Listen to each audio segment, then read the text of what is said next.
बिस्मिल्लाहिर्रहमानिर्रहीम। अतीक अनवर राजा आपके साथ बहुत दिनों के बाद कुछ अहबाब का ख़्याल है, कुछ अहबाब का कहना है, कुछ का हुक्म है कि मैं जो कॉलम लिखता हूँ उनको अपनी आवाज़ में सोशल मीडिया पे शेयर भी किया करूँ। कुछ नई ज़िम्मेदारी लगाई है कि आज की ज़रूरत ये है कि लिखे को बहुत कम लोग पढ़ते हैं, लेकिन जब आप बोलेंगे तो शायद उससे लोग और भी मुस्तफ़ीद हो सकें। तो आज मैं चंद दिन पहले एक कॉलम लिखा था मैंने, सोशल मीडिया, अखलाकियात का जनाजा और दुश्मन देश की बातें। वो अक्सर शेयर करता हूँ, आप सुनिएगा और अगर आपको अच्छा लगे तो राय दीजिएगा।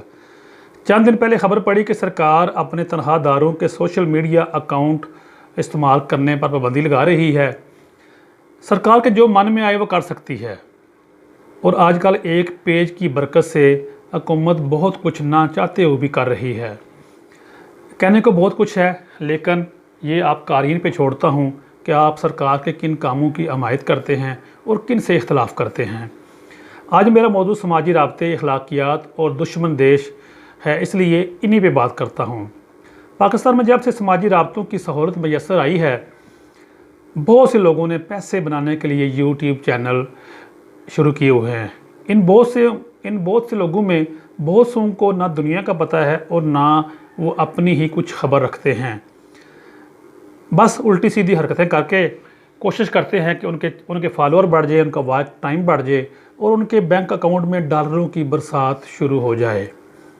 साहिबो मासवाए दीवानों के पैसा किसे अच्छा नहीं लगता, इसलिए आज कल पैसा कमाने की इस दौड़ में हर तबका फ़िक्र से लोग शामिल नज़र आते हैं। पैसा बनाने वालों में मजहबी रहनुमा भी शामिल हैं, सियासी जमातें भी हैं, मोटिवेशनल स्पीकर भी हैं, माहिरीन तलीम भी हैं और आम मज़दूर, रेडी वाले, तालिब इल्म, ख़वातीन, ये सब शामिल हैं। हर कोई किसी ना किसी तरीके से पैसा बनाने की कोशिश कर रहा है और वो इसमें हर अंदाज़ अपनाया जा रहा है।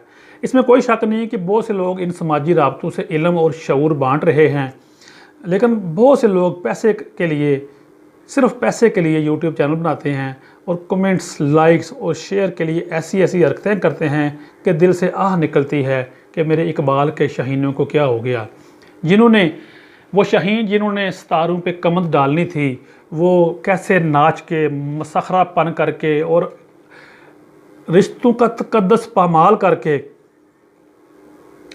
अपना आप दिखा रहे हैं। यूट्यूब पर वीडियो कोई और होती है, अंदर उसके मवाद कोई और होता है, लेकिन सामने लोगों को अट्रैक्ट करने के लिए, नौजवानों को, बच्चों को, बूढ़ों को लिखा कुछ और होता है। यानी लोगों को मुतवज्जा करने के लिए ऐसी हरकतें की जाती हैं, ऐसी छोड़ी जाती हैं कि खुदा की पनाह। टीवी चैनल जब तक थे तो उन पे सब लोगों की रसाई नहीं थी, लेकिन सोशल मीडिया की बरक़ात हैं कि आजकल हर बंदा ख़ुद को दानिश्वर समझता है, तजज़ियागार समझता है, सियाना समझता है और वो समझता है कि उसके पास हर मसले का हल है। वो समझता है कि उसकी राय जो है वो बड़ी मोतबर है।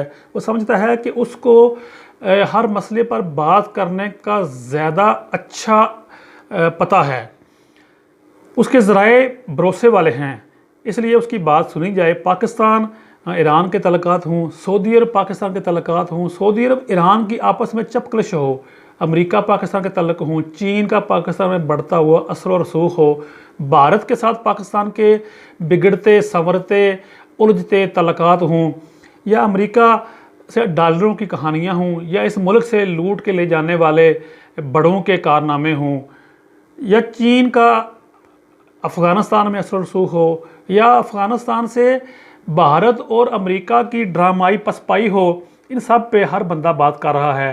फेसबुक की और यूट्यूब की दानिश्वरों के पास बहुत कुछ है और इनमें से बहुत से ये कहते हैं कि उनके पास मालूमात बड़ी जामे हैं, उनके पास बड़ी अंदर की खबरें हैं। एक और मसला जो बहुत बड़ा है, जिसके बारे में मुझे कहीं से कोई मशवरा नहीं मिल रहा, मैं अक्सर इसके बारे में बात करता हूँ, वो ये है कि समाजी राब्ते जितने भी हैं, इन पे किसी न किसी तरह हमारा पड़ोसी मुल्क, जिसे बदकिस्मती से या जो हमारे साथ दुश्मनी में इंतहाओं को पहुंच रहा है, पहुंच जाता है, पहुंचता रहा है, उसका कंट्रोल है। भारतीय एजेंसियाँ, भारतीय कारिंदे, भारतीय आईटी के माहिरीन इतने सियाने हैं, इतने मुतरक हैं कि हम जब भी पाकिस्तानी कोई पोस्ट लगाते हैं कश्मीरियों के हक़ में या कोई पोस्ट लगाते हैं भारत की हुकूमत के हक़ में, तो हमारी पोस्ट को बड़ी जल्दी वो पिक करते हैं, हमें वार्न करते हैं या हमारा अकाउंट बंद कर देते हैं। इस पे हमने हमारी तरफ से नहीं सोचा जा रहा, हमें सिर्फ यही कहा जा रहा है, हम ये समझते हैं कि दुश्मन को बॉर्डर के मकाम पर तो हम शिकस्त दे सकते हैं, लेकिन आज हमारी अपनी एजेंसियां भी कहती हैं कि जंग सिर्फ बॉर्डर पे नहीं रह गई, जंग जो है ना 5th जनरेशन वार वो मीडिया पे लड़ी जा रही है। और बदकिस्मती से हम मीडिया वार में दुश्मन का उस तरह मुकाबला नहीं कर रहे, बल्कि मैं कहूँगा कि मीडिया को कंट्रोल करने में भारत इस वक्त सुपर पावर का दर्जा रखता है। आप फेसबुक देख लें, आप यूट्यूब चैनल देख लें, आप ट्विटर देख लें, इस पे बहुत सी पोस्टें मेरी जो है वो उनको पसंद नहीं आई, तो मेरे अकाउंट कई बार वार्न हुआ और कई बार सस्पेंड होते होते रह गए, और कुछ दोस्तों के सस्पेंड होते रहते हैं। मैं हैरान हूँ, पशेमान हूँ और परेशान हूँ कि भारत को हराने का, भारत को नीचा दिखाने का या भारत को लताड़ने का नारा लगाने वाले हम लोग इस मैदान में क्यों नहीं भारत का मुकाबला कर रहे। क्या हमारे मुल्क के नौजवानों में इतनी सलाहियतें नहीं हैं कि वो भी इस शोबे में आएँ? यकीनन सलाहियतें हैं, लेकिन हमारी तरजीहत में ये शामिल नहीं है। और एक बात जो हम ये क्यों नहीं करते कि अगर आज हमारे मुल्क में इखलाकी गिरावट जो इंतहाओं को छू रही है, तो उसके पीछे भी हमारे पड़ोसी मुल्क का हाथ है। अगर आज हम रिश्तों के तकद्दस को पमाल कर रहे हैं, तो उसके पीछे भी हमारे पड़ोसी देश की मेहनतों का शामिल है। भारत में बनने वाली फिल्में एक अरसा पहले पाकिस्तान में आती रही हैं। पाकिस्तान में जब मैंने होश संभाला, ज़िया का दौर था और टीवी चैनल पे भी बनती थी, फिल्में नहीं लगती थी। सिनेमाज में पाकिस्तानी फिल्में लगती थी, लेकिन वो बड़ा सेंसर हो के स्पेस थी, बॉर्डर पार से फिल्में आती थी, लोग वीसीआर मंगाते थे और वीसीआर पे वो नौजवान फिल्में देखते के बड़े होते थे। ये एक रवाज था कि हर जुमेरात को, जुम्मे की छुट्टी होती थी, हर जुमेरात को नौजवान पैसे डाल के फिल्में लेके आते थे, वीसीआर पर देखते थे। मतलब जिस चीज़ को हुकूमत ने रोका उससे अवाम रुकी नहीं। तो क्या अच्छा होता कि लोगों को रोकने की बजाय पाकिस्तान में इंडस्ट्री को इतना ताकतवर किया जाता कि लोग अपनी फिल्में देखते। कभी पाकिस्तान में बनने वाले ड्रामों का एक मेयार था, लेकिन क्योंकि हुकूमत ने इस पर सरमायाकारी नहीं की, उसकी उस तरह हौसला अफजाई नहीं की, तो वो सारा कुछ बदलता गया। बल्कि हमारे टीवी चैनल भी हैं, वो भी पड़ोसी मुल्क के ज़ेर असर आ चुके हैं। आजकल भारत में एक अजीब ट्रेंड चला हुआ है कि वहाँ पे रिश्तों के तकद्दस को पामाल करती बहुत सी वीडियो बन रही हैं।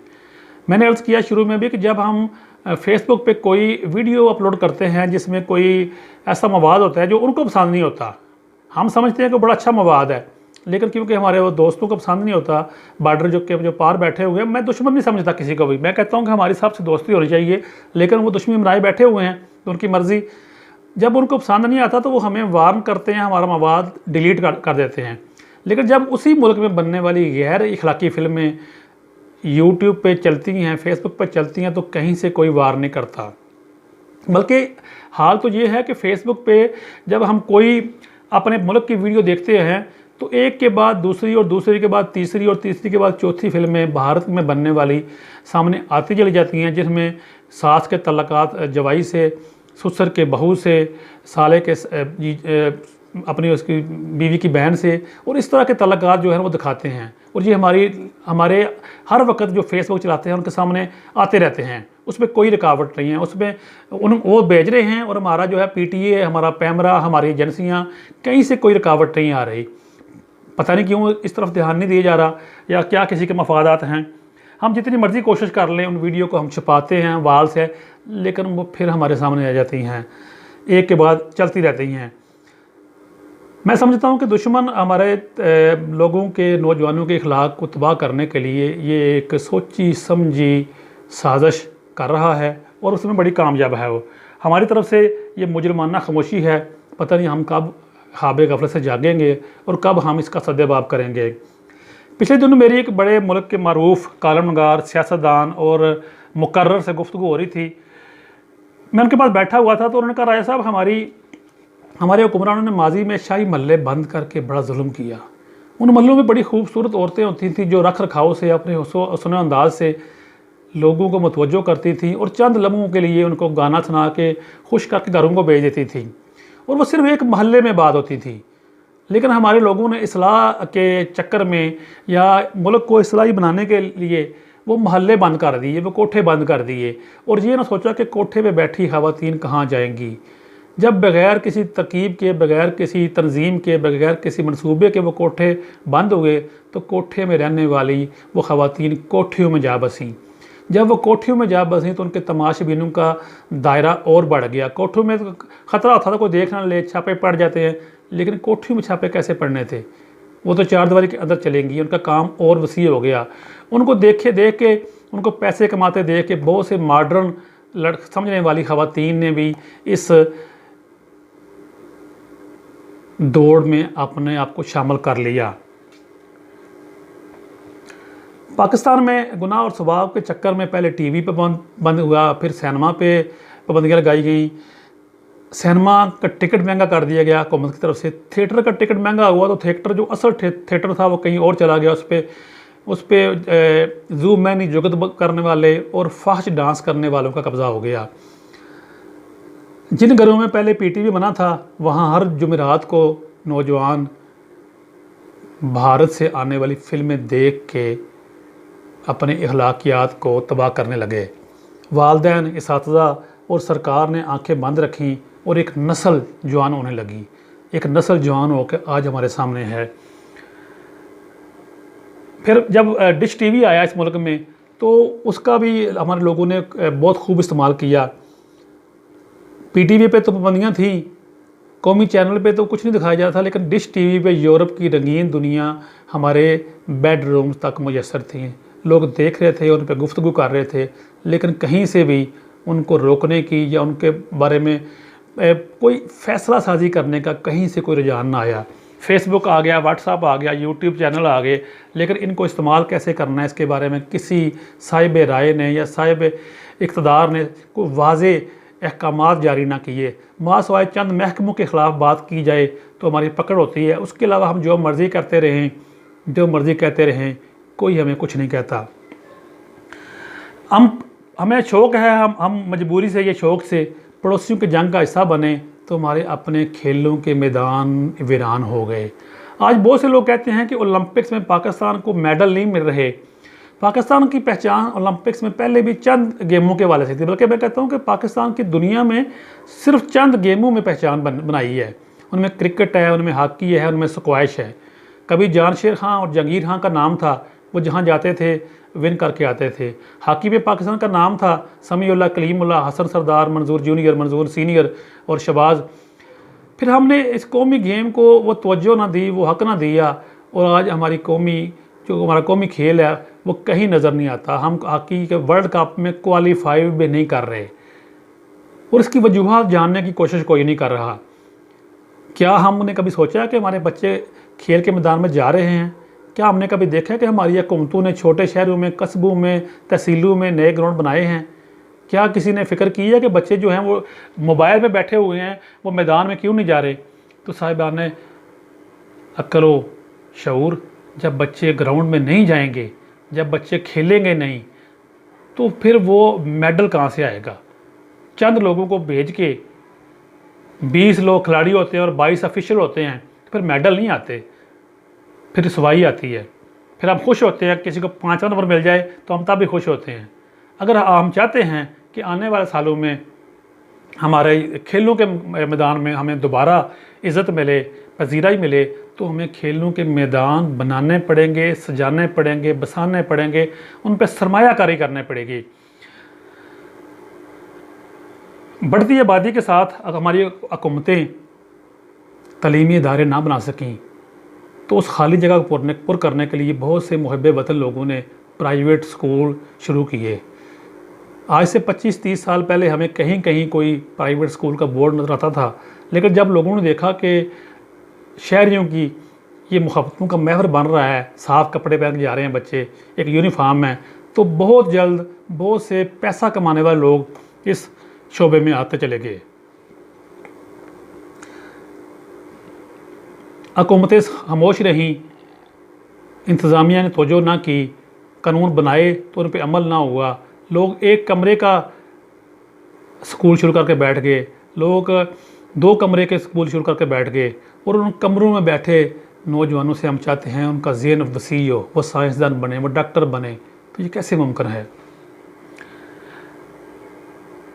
आज हम बहसीयत कौम ये तस्लीम कर लें अगर कि हमसे गलतियां हुई हैं, तो शायद आने वाले 20-30 सालों के बाद हम एक अच्छी कौम बनाने में कामयाब हो जाएं। आज हमारे पास फतवेबाजियाँ हैं, इल्ज़ाम तराशियाँ हैं, ताने हैं, और दूसरों को बुरा भला करने के लिए बहुत कुछ है। अफसोस इस में सभी शामिल हैं। हमारा कोई इदारा, हमारा कोई महकमा, हमारे तकद्दुस की जगह, हमारे मदरसे, हमारी मस्जिदें, हमारे स्कूल, हमारे कॉलेज, हमारी यूनिवर्सिटियाँ, इनमें बच्चों से बदफेलियाँ हो रही हैं, मासूमों की इज़्ज़त लूटी जा रही है। और रोज़ ये कहानियाँ हम सोशल मीडिया पे और कौमी चैनल्स पे देखते हैं, लेकिन कहीं से कोई ऐसी आवाज़ नहीं आती कि किसी को ऐसी सज़ा मिले कि आइंदा के लिए लोग रुक जाएं।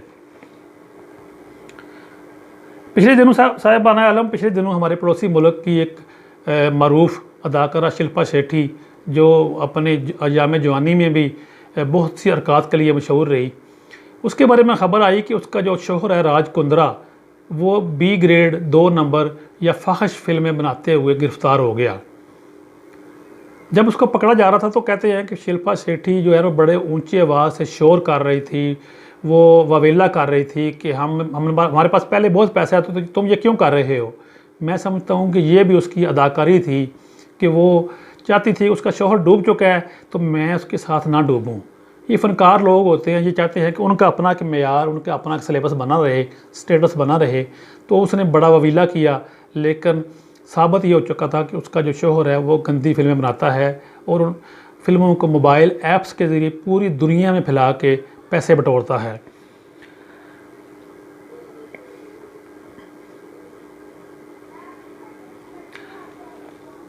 साहिबो, इखलाकियात से ही किसी भी मुआशरे की तकमील होती है।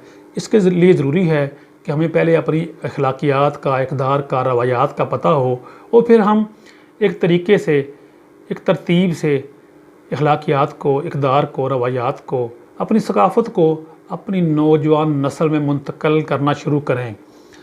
ये अच्छी बात है कि हमारी हुकूमत यकसा निसाब तालीम बना रही है, लेकिन इसके लिए बहुत ज़रूरी है कि एक ऐसा थिंक टैंक बने जो हुकूमतें बदलती रहें लेकिन थिंक टैंक बरकरार रहे, जो हुक्मरानों को मशवरे देता रहे कि कैसे खेलों के मैदान बनाने हैं, कैसे अकेडमियाँ बनानी हैं, कैसे तफरीह के नए ज़राए, सस्ते ज़राए बनाने हैं।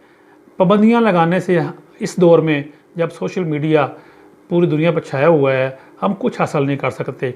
तो बजाय पाबंदियाँ लगाने के हम अपनी प्रोडक्शन ऐसी करें जिसमें इस्लाम भी हो, अखलाकियात भी हो, इस खित्ते की रवायात भी हों, और हमारा जो अपना कल्चर है वो भी शामिल हो।